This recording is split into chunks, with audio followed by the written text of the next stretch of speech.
Amen. Isang malakas na palakpak sa ating Panginoon. Praise God. Alaman pinagpala sa Panginoon ng hallelujah. Ang lahat ng masaya magsabi, praise the Lord. Praise the Lord. Amen. Praise God. At sa wala pong pagtatagal, tayo po ay dadako na po sa pag-aaral ng salita ng Panginoon. At kung meron po kayong mga Bible, ay lagi po natin ginagawa ito, kapatid. Bigyan po natin ng Bible yung mga bisita. Praise God. At sabay-sabay muna natin itaas ang ating Biblia, mga kapatid. At sabay natin isisigaw, sabay-sabay, I love my Bible. And the Bible is the food of my soul. Praise the Lord. Sa walang pagtatagal, makipagbuklatan po kayo sa akin sa aklat po ng awit or Psalms 139 verse 4. Amen. Napakaikling verses. Babasahin ko po sa English at Tagalog.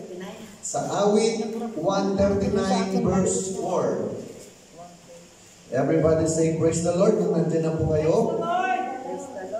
Ang sabi po sa Psalms 139 verse 4, before a word is on my tongue, before a word is on my tongue, you, Lord, now it completely. You know it completely. Sapagkat wala pa ang salita sa aking dila, ngunit narito, O Panginoon, natatalastas mo ng buo. Tayo po ay manalangin, dakilang Ama sa langit, Ikaw ang Diyos naman Diyos, Hari po ng mga hari. Muli, O God, hallelujah, ako po ay humihingi ng iyong pagpunas sa aking mga labi. Bigyan niyo po ako, Panginoon, ng special anointing, O God. Gamitin niyo, Panginoon, ang lalabas sa aming labi, Lord God, na maging pagpapala sa bawat isa po sa aming narito. Itago niyo po ako sa inyong likuran. Ikaw po, Panginoon, ang mahayag sa aming harapan. Salamat po, Panginoon, sa pagpapalang aming tatanggapin sa oras na ito. In the name of Jesus, everybody say Amen. Amen. At bago ka po, tapigin mo ang iyong katabi, sabihin mo, I'm glad you are here. I'm glad I'm here. I'm glad I'm here. I'm glad I'm here. Praise the Lord. At malaya na po tayo mga kaupo, mga kapatid. Welcome sa ating new visitors. Praise God. At sa ating mga kapatiran, we appreciate you all. Hallelujah na nandito kayo na nagpapatuloy. Praise God. At tayo po ay mag-aaral sa meron pong pinamagatang in the subject of prophecy, your future. Sabihin mo sa katabi mo, prophecy, your future. Ang ibig sabihin po ng prophecy is a prediction of what will happen in the future. Ito po isang hula kung ano ang mangyayari sa hinaharap. Prophecy, your future, mga kapatid, ay napakahalaga sapagkat words are like seeds. Ang ating mga salita ay katulad ng mga buto. Sabihin mo sa iyong katabi, katulad ng mga buto. Ito ay salitang lumalabas at nagiging isang buto kapag ito ay nahasik. Ito ay unti-unting nabubuhay. Amen. Ang sabi nga ng Proverbs chapter 18, Proverbs 18 verse 21, death and life are the power of the tongue. Yes. And those who love it will eat its fruit. Ang bawat lumalabas pala sa ating mga labi, mga batid, ay pwedeng makabuhay. Yes. Pwedeng makapatay. Sapagkat ang ating dila, bagamat walang mga buto, mga batid, ito ay merong pong kapangyarihan. Amen. Amen? You are planting seed when you talk. Ikaw ay naghahasik o ikaw ay nagtatanim sa bawat pagsasalita mo, mga batid. Kung ito ay mabuti, mabuti ang iyong tinatanim. Kung ito naman ay masama, masama din ang iyong itinatanim. Kaya nga sabi, kapag may tinanim, meron anihin. Amen. Mabuti man o masama ang ating itinanim, ito po ay ating aanihin. At kapag ikaw ay nagtanim ng mabuti, siguradong ang iyong iaani ay mabuti. Kaya magtanim po tayo ng mabuti, mga kapatid, sapagkat ang ating aanihin in due times is blessing. If you have a poor mouth, you are going to have a poor life. Amen. Kung ano ang lumalabas sa ating mga labi, yun po yung mangyayari. Kapag sinasabi natin yung mga negative sa ating isipan, yun na po yung lumalabas at ang nangyayari sa ating buhay. Don't curse your future. Amen. Huwag mong isumpa ang iyong kinabukasan. Huwag mong husgahan ang iyong sarili. Amen. Amen. Huwag mong ibigay sa kaaway ang mga negative at huwag mong sabihin na ikaw ay kawawa. Hindi ka kawawa sapagkat ang ating Diyos na pinaglilingkuran ay Diyos ng mga Diyos at Hari ng mga Hari. We are blessed. Hindi po tayo curse sapagkat mga batid, merong Diyos na nagbibigay ng pag-asa. Amen. Merong Diyos na nakatingin sa atin sa lahat ng oras. Merong Diyos na nagbibigay ng hininga sa atin kung bakit narito ka pa ngayon. Amen? Amen. Stop criticizing yourself. Itigil mo ng pagmamaliit sa iyong sarili na laging sinasabi ng kaaway, hindi ka naman lumalago. Hindi ka naman nagiging matibay na anak o hindi ka naman nagiging matatag na Kristiyano. Yan po ang gustong-gusto ng diablo na sinasabi, bakit ka papasimba-simba? Lagi ka naman natatalo sa mga kahinaan at pagsubok. Amen. Bagsak ka naman palagi kapag sinusubok ka ng diablo. Bakit ka pa magsisimba? Amen. But prophesy your future, mga batid. Don't curse your future. Stop criticizing yourself. Bagkus ang sasabihin mo sa sarili mo, diablo, talunan ka na. Amen. 2,000 years ago, panalo na kami dahil ang Panginoon namin ay napako sa krus ng Kalbaryo at tinubos na kami sa aming mga kasalanan. At sa kanyang mga latay, kami ay pinagaling.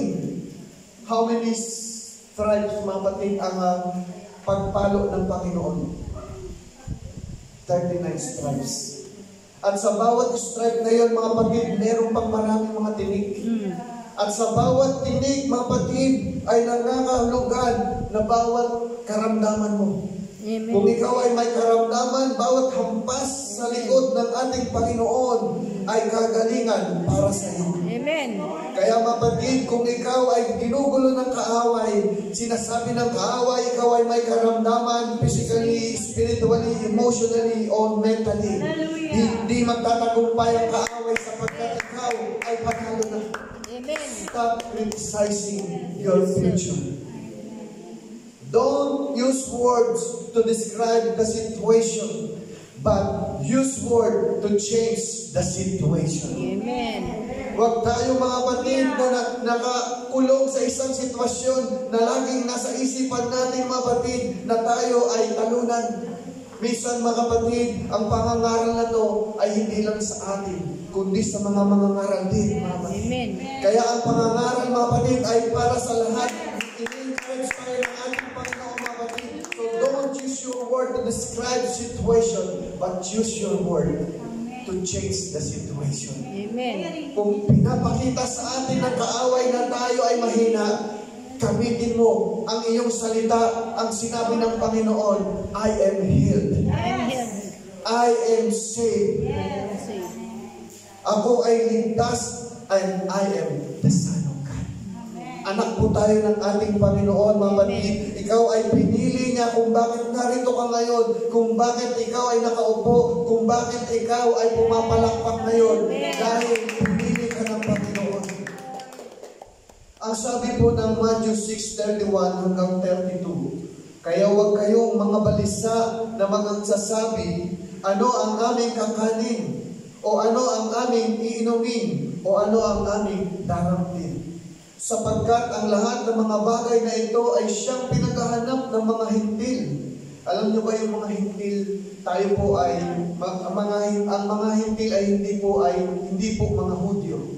At ang mga hintil, mga patid, ay labas po sa angkan ng Israel. Ngunit dahil sa biyaya ng Panginoon, nagkaroon po tayo ng pagkakataon na tawagin ng niyang anak, mga patid. Sabi ka na Panginoon, yamang itastas ng inyong Ama sa kalangitan na kinakailangan ninyo ang lahat ng mga bagay na ito.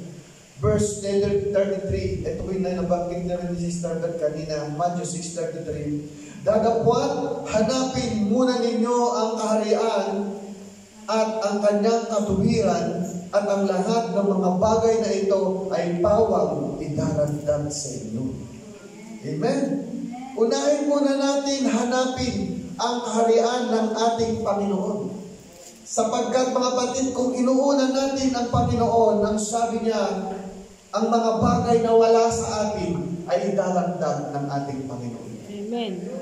Amen? Kung ikaw ay nagkukulang ngayon, siguro mga batid, hindi pa natin inuunang hanapin ang kaharian ng Diyos. Pero kung unahin natin ang kaharian ng Panginoon, mga batid, ang pangako niya, ibibigay at idaragdag niya ang mga kulang at wala sa iyo.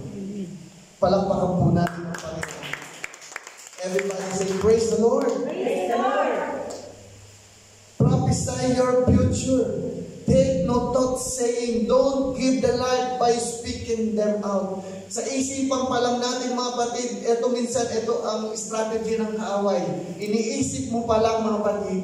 Alam niyo ang kaaway, ang hindi niya kayang malaman, yung ating isipan, yung ating puso. Hindi kaya ng diablong alamin ang iyong puso ngayon. Maaring nakaupo ka ngayon, meron kang iniisip, kung ano man ang iyong iniisip, hindi alam ng diablo. Pero kung ito ay sasabihin mo, i-speak out mo, malalaman niya ng diablo. Kapag ikaw ay nangihina at sinasabi mo sa isip mo, nangihina ako, at inilabas mo, nangihina yata ako, ang diablo sabi niya, yes, nangihina si sister. Akin siyang pangihinain palalo at akin siyang uudyukan na lalo siyang ihina. Pero ang gusto ng Panginoon, mga batid, kung ikaw ay nangihina, huwag mong sabihin sa iyong labi. Nasa isipan mo palang huwag mong bibigyan ng buhay na ikaw ay nangihina. Kung maaari, huwag mo nang ilabas. Purihin mo na lang ang Panginoon, mga batid. Sapagkat kapag pupuri mo, magugulat ang kaaway, hindi niya alam na nangihina ka. Pero pag pumapalakpak ka, akala mo malakas ka na. Hallelujah. Praise God. Sapagkat mga batid, kapag hindi ka nagsalita ng kahinaan, mga batid, at prayer mo, mga batid, o transition mo into worship, akala ng diablo, lagi ka lang malakas. Hindi niya alam na ikaw ay nangihina rin, pero mga batid, hindi tayo magpapakita ng kahinaan sa diablo. Amen? Kaya nga maraming pagsubok, mga batid. Akala nyo ba, ikaw lang ang may pagsubok? Ang katabi mo may pagsubok din. Ang kaibigan mo ay may pagsubok din. Akala mo man, napakabigat ng pagsubok mo. Meron pang mas mabigat na pagsubok na nangyayari sa ibang tao. Amen. Amen. Kaya hindi ka nag-iisa. Kung meron kang pagsubok, huwag kang susuko. Sapagkat huwag natin sasabihin na ako lang ang merong matinding pagsubok. Lalong natutuwa ang diablo kapag sinasabi mo, ako lang ang merong matinding pagsubok. Pero in times of problem or situation, mga batid, palitan mo ng pagpupuri, palitan mo ng pagsamba sa Panginoon. Magugulat ka, hindi ka na pala mahina. Magugulat ka, malakas ka pala dahil pinili ka ng Panginoon. Everybody say, praise the Lord. Praise the Lord. Prophesy your future. Ano man ang lalabas sa ating labi, mga batid, piliin natin ang mabuti, ang pagpupuri sa Panginoon, sapagkat ito po ay nakakabuti sa ating mga kaluluwa. Proverbs 10:19, sabi sa New LT Translation o New Living Translation, too much talk leads to sin. Minsan, mga batid, kapag dumadami ang ating salita, nagkakamali na tayo. Meron nga kasabihan ng mga injek, konting salita, konting mali. Madami salita, madami mali. Kaya huwag magsasalita ng marami, mga batid, sapagkat sometimes, kapag sumobra ang ating salita, ito ay nagkakamali. Kaya, konting salita. Konti salita, konti. Konting mali. Kaya yung mga mahiyain minsan, konti lang ang mali nila. Kasi hindi sila nagsasalita. Amen? Pero yung masyadong maraming sinasabi, pag sumobra at lumampas na ang kanilang sinabi, ay, nasabi mo, hindi mo na mababawi. Bakit ko ba nasabi? Talaga itong aking dila. Napakabilis. Nasabi ko si brother, walang email. Nasabi ko si brother, merong anghit sa kilikod. Naku, hindi ko na mababawi. Too much talk leads to sin. Be sensible and keep your mouth shut. Sa karamihan ng mga salita, sabi sa Tagalog, ay hindi nagkukulang sa pagsalangsang. Ngunit siyang nagpipigil ng kanyang mga labi ay gumagawang may kapantasan. Palakpakan natin ang ating Panginoon. Hallelujah. Kaya prophesy your future. Don't talk about the problem. Ito po yung ating nagiging problema o kamalian ng mga Kristiyano. Laging sinasabi ang kanilang mga problema, nag-glorify ang kanilang problema, mapatid. Pero kapag ikaw ay nagsalita ng mga magagandang promise ng Panginoon, ang pangako ng Panginoon ang nag-glorify. Amen. Don't talk about the problem. Talk about the promise of God. Amen. Amen. Alam nyo ba, there about approximately 8,810 promises in the Bible. Napakaraming pangako ang Panginoon. Kung malalaman natin, kung mabubuksan nyo ang buong Biblia, mapatid, meron to 8,610 pangako ng Panginoon. These are not just words, mapatid. They are God's heartfelt assurance to us. The list goes on, mapatid. God is strength hold up. Ang Panginoon, mapatid, ay nagpangako na palalakasin ka. Kapag ikaw ay nangihina, mapatid, panghawakan mo lang ang salita ng Lord, palalakasin ka niya. Amen. Kung ikaw ay nangihina, akala mo kanina mahina ka, pero ngayon, pumapalakpak ka na. Pero ngayon, nagsasabi ka na ng amen. Pero kanina, mapatid, parang hindi mo maramdaman ang pagpupuri. Pero ngayon, masayang-masaya ka ng magpuri sa Lord. Amen. He offers rest for the weary. Pangako po ng Panginoon ang kapahingahan sa mga nabibigat ang lubha. Kung ikaw ay may mga pagsubok, kung ikaw ay may mga problema, God promised rest for the weary. Matthew 11:28. And He promised also, mapatid, He is preparing a home in eternity for His children. Pinangako ng Panginoon, mapatid, na meron kang future sa eternity na kung saan doon sa kalamitan. Gusto mo bang pumunta sa langit? Amen.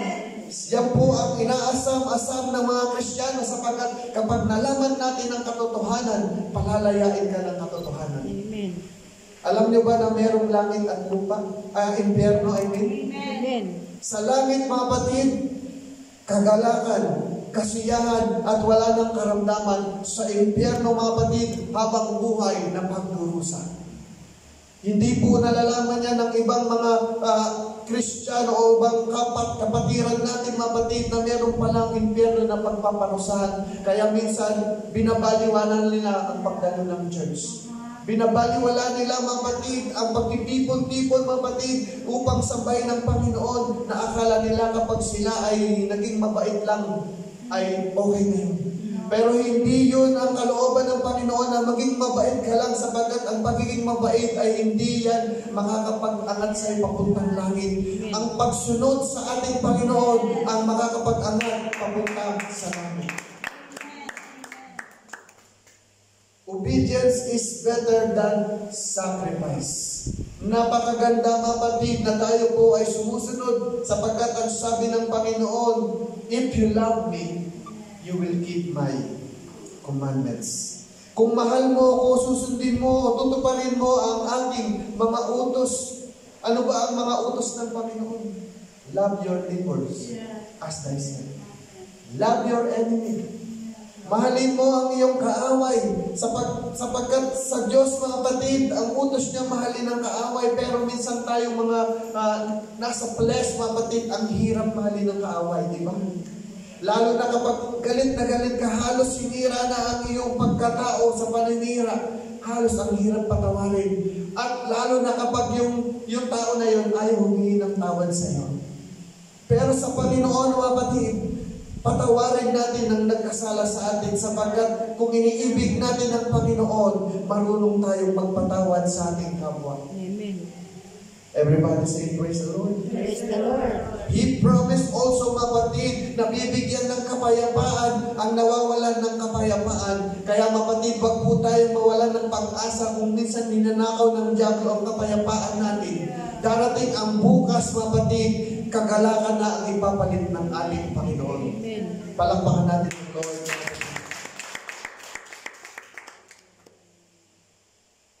At ito po ang pinakamagandang pangako ng Panginoon. He promised a future and hope sa ating mga buhay. Meron siyang pangako, mga kapatid, na magandang kinabukasan at pag-asa sa hinaharap. For the promise God provided from the beginning of time to promise yet to be fulfilled. Each promise provides inspiration, challenge, and encouragements for you today. Prophecy your future, mga kapatid. Ating bibitawan lagi sa ating mga salita, sa ating mga pag-iisip, mga kapatid, na bawat ilalabas natin sa ating labi, mabuting bagay. Kaya mga kapatid, kapag may naisip na tayo mga kapatid na mga negative, talaga ang diablo bibigyan ka ng isipan. Huwag mo nang sabihin. Kapag naiisip mo ngayon, minsan, magsasabihin ng diablo, anong oras na? Yung tiyan mo kumukulo na. Dapat kakain ka na mamaya. Kaya sabihin mo dyan sa pastor mo, bilisan niya naman. Ganyan ang diablo minsan, mga kapatid, ginugulo ang ating isipan, pero ang iisipin mo, mas masarap kumain ng salita ng Panginoon. Kahit gano'n katagal, ako ay kakain sapagkat ang salita mo ay pagkain ng aking kaluluwa. The voice of faith and the voice of defeat, mapatid, malalaman natin sa mga kilos ng tao. Ang sabi nga ng Hebrews 11:1, now faith is the substance of things hoped for, the evidence of things not seen.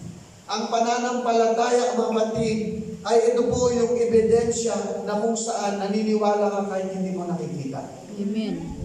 Naniniwala ka na ikaw ay tatanggap ng pagpapala kahit wala pa. Amen.